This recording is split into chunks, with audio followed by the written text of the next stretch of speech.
Hello, this is Professor Joseph Holbrook.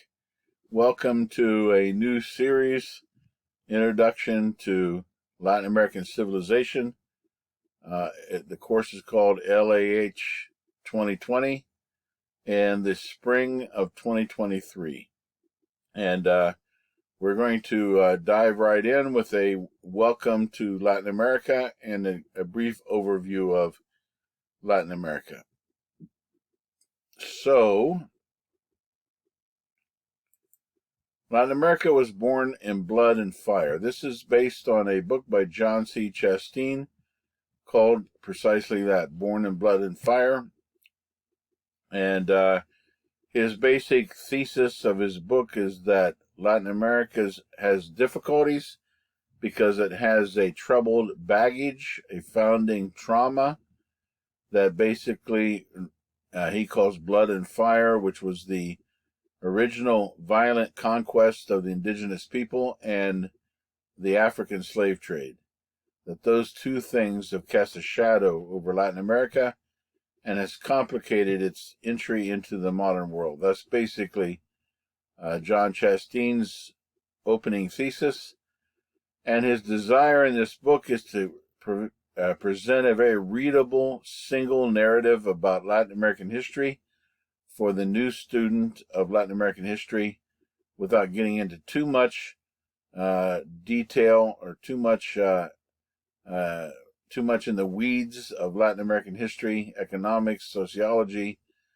And so he tries to develop a single storyline, going through the rapid panoramas of 20 national histories without trying to avoid dizziness of going too fast and covering too much. So he asked the question, can 20 countries share a single history? And this is his map.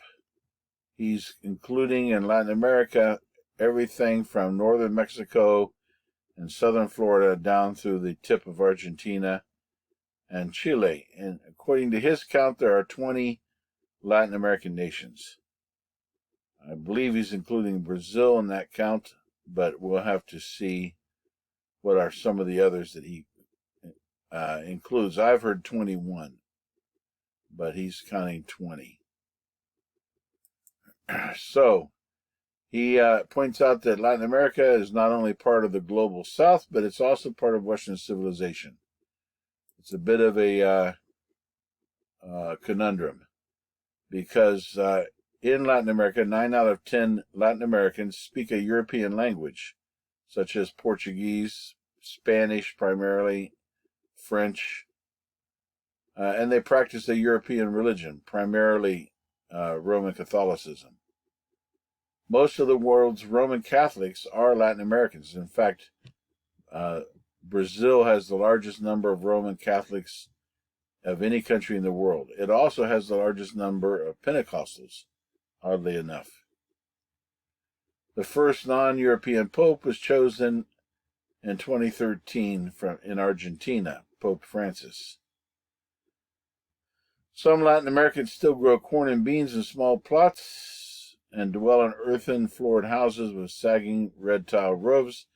Other international travelers jet in and out of the sprawling Latin American metropolis rarely see this part of Latin America. Most Latin Americans these days live in noisily, restless cities, some of them in mega cities. Buenos Aires, Sao Paulo, Mexico City have far outstripped the 10 million mark. Rio de Janeiro, Lima, and Bogota not far behind. And here are some breathtaking vistas of Latin American cities from the poverty in the colorful poverty, I might say, in the lower left. This slum neighborhoods, or favelas as they're called in Brazil, often are built up the side of a mountain. In the upper left, I think that's Sao Paulo, and you can see how many skyscrapers they have. And in the right, you see the beauty of Rio de Janeiro, nestled among the mountains on the coast of the Atlantic Ocean. Brazil occupies half the South American continent. Its population surges beyond 200 million. Mexico is the next most populous at 120 million. And then along come Colombia, Argentina, Peru, Venezuela, between 30 and 50 millions. Chile has 17 million, but also has a high standard of living. The remaining dozen sovereign nations will have populations of under 10 million. So, some of the Latin American countries, such as Brazil and Mexico, are major global players.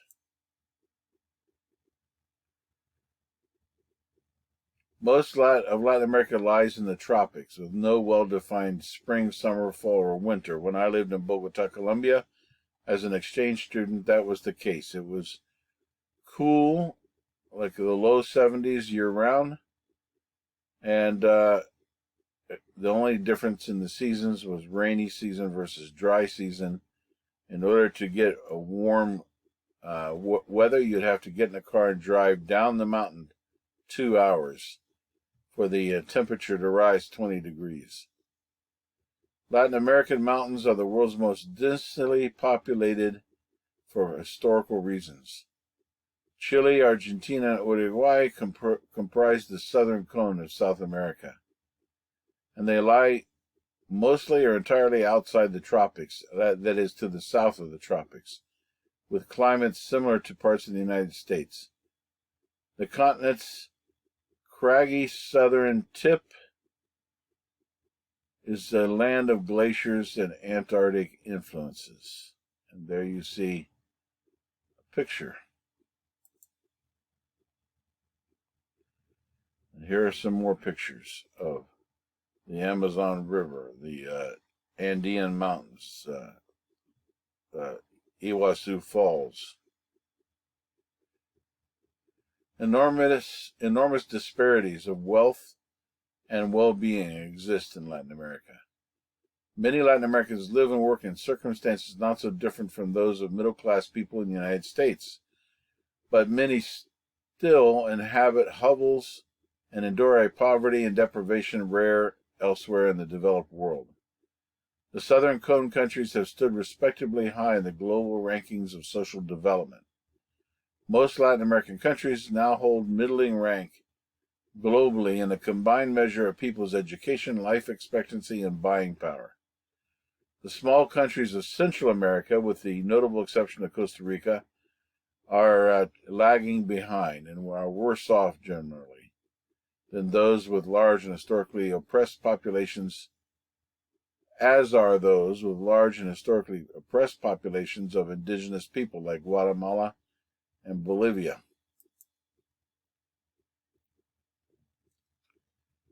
There's another picture of a shantytown, or a favela, as they're known in Brazil.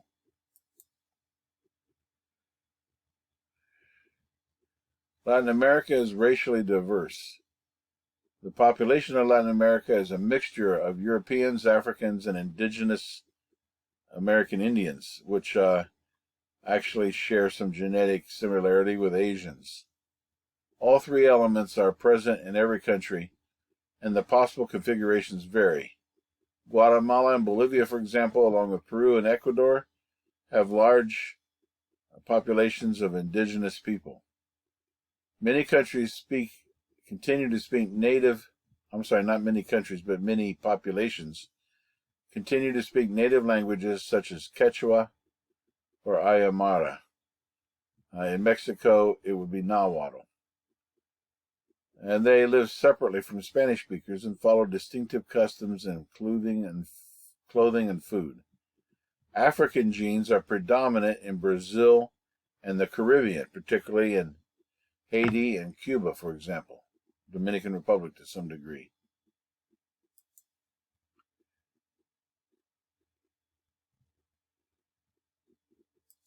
Mestizaje is an important term in Latin America. Many of Latin Americans' people look quite European, particularly where large numbers of Italian immigrants were added to the population around 1900, such as Argentina and Uruguay. Probably most Latin Americans consider themselves to be some degree of mixed race, or mestizo, a key concept in Latin American history. Latin America was the main destination of millions of people enslaved and taken out of Africa from 1500 to 1850. Whereas the United States received about 500,000 enslaved immigrants, Cuba alone received more, and Brazil received at least 3.5 million.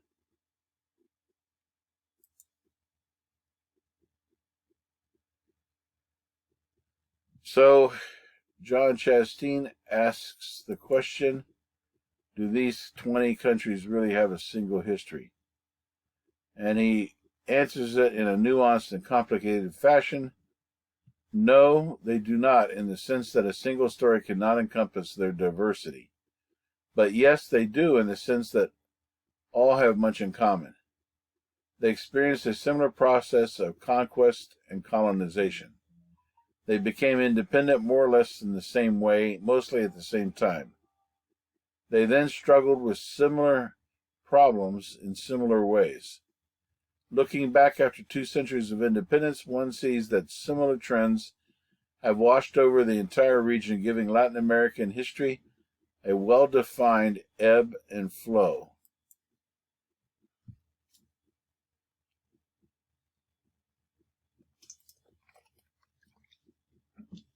Rural-urban migrants have been flowing into Latin American cities for decades, although the migrants built for themselves improvised housing. Some of the pictures you saw earlier of the shantytowns up the sides of mountains are the improvised housing that Chastain's talking about here. Women's interest in having lots of children dropped precipitously as their horizons expanded in the cities.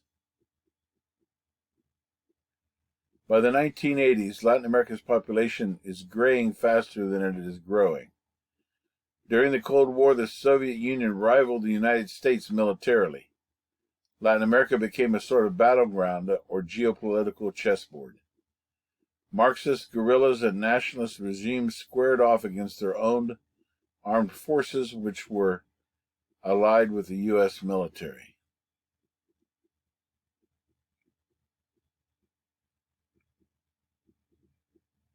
I believe the lower picture is Mexico City here. I'm not entirely sure about the one in the upper left.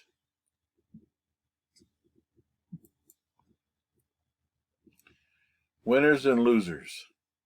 The current free market growth seems to make the rich richer, the middle class more middle class, and the poor comparatively poorer. In Latin America, the idea of a middle class majority is not a reality, but rather a fond aspiration for the future. There are winners and losers, there are rich and poor, there are conquerors and conquered, there are masters and slaves. That is the old conflict at the heart of Latin American history. Aspects of it go all the way back to 1492. But everywhere in Latin America, wealthier people still have lighter skin, and poorer people still have darker skin. So it's important to understand the history in order to understand Latin America. The descendants of the Spanish and the Portuguese and later European immigrants still hold power, and the people who descend from slaves and subjugated Indians still are subservient.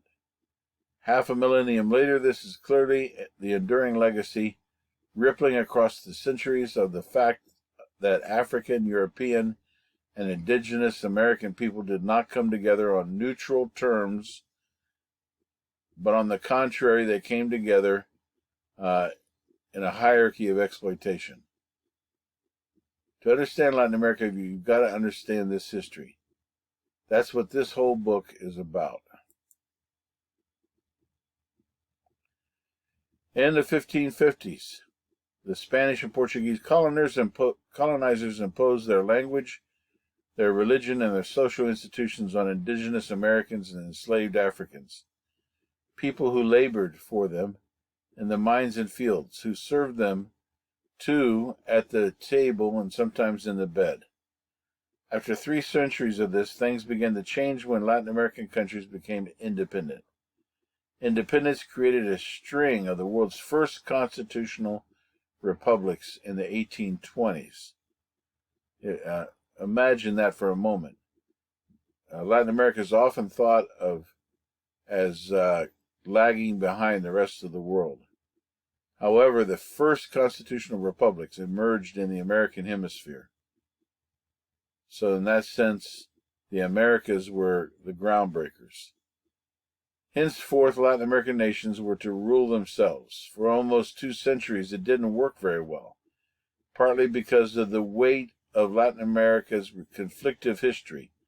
In other words, what Chastain wants to say here is because they were dragging a lot of baggage along with them. In this context, 2 political ideologies took center stage. The first of these is classical liberalism, which stands for limited government and economic laissez-faire, or economic free market policies. This is a larger, more historical, and more international use of the word liberalism. In other words, this is not contemporary political liberalism, but classical liberalism, going back to the writers of the American Constitution, a complex of values and practices that developed in the 1600s and 1700s in France and England.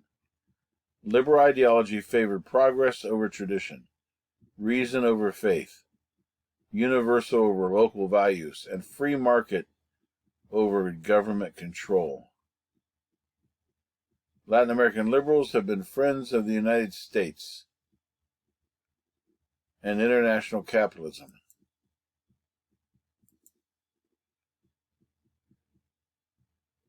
Today's neoliberals, which will be discussed in our last chapter, are a case in point. Neoliberals want Latin America to get with the globalization paradigm. Latin American liberals have almost always been oriented towards the European or U.S. models, and that goes double for today's neoliberals. In other words, they're looking outside of their own national experience towards other international models. The European and U.S. experience with liberalism has produced prosperity. The liberal state and its economic adjunct free market capitalism currently constitute the universal model for modernity in the global West. The second emerging political ideology, liberalism's great challenger in Latin America, was nationalism.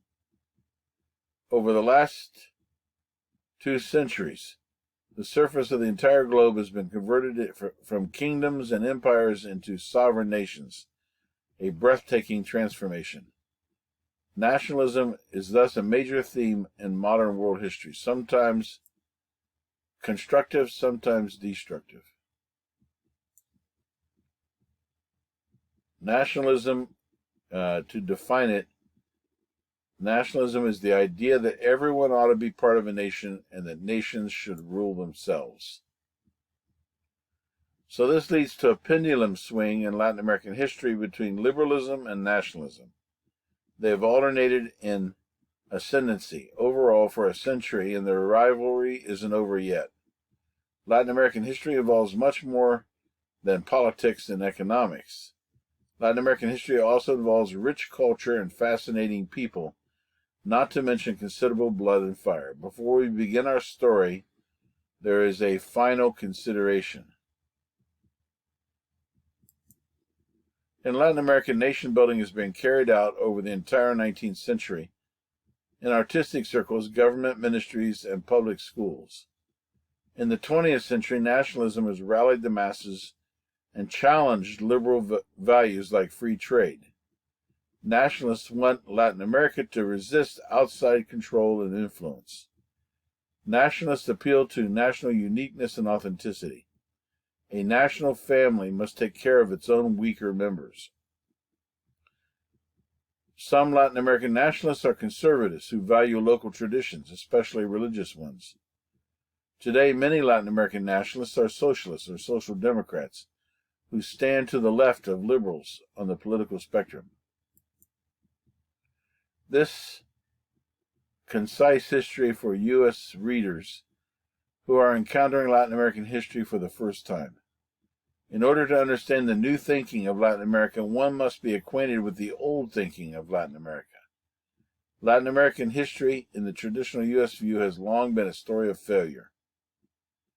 Until roughly the 1930s, the interpreters of Latin America focused largely on race and culture, considering Latin American varieties defective goods.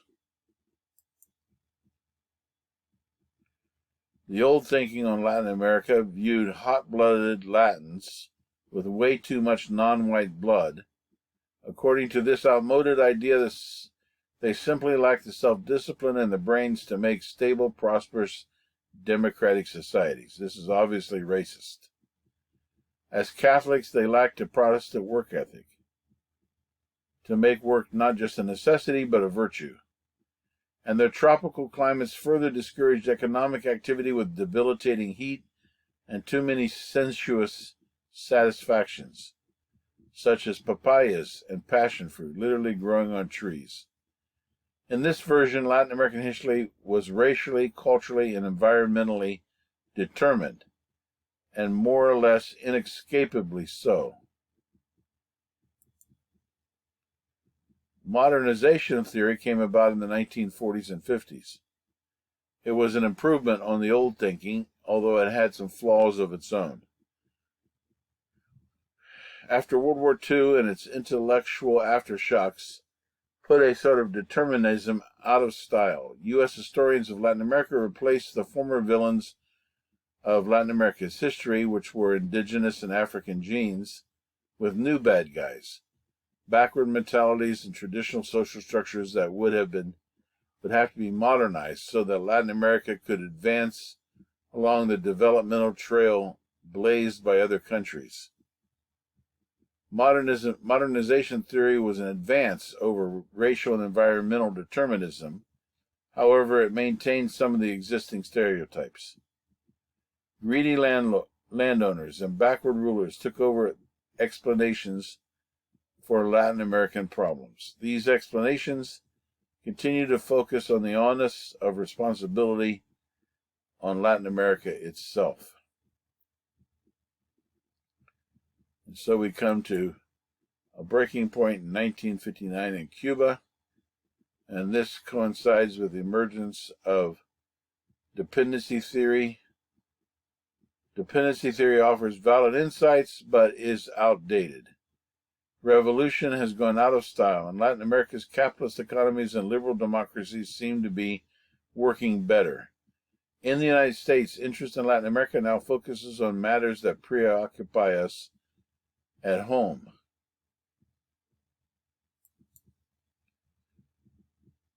And that brings us to cultural studies.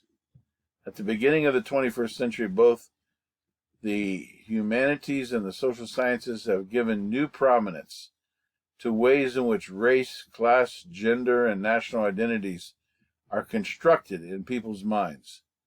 Therefore, U.S. studies of Latin American history have a cultural emphasis today. In the pages ahead, watch for new concepts. They are just as valuable to your understanding as new facts.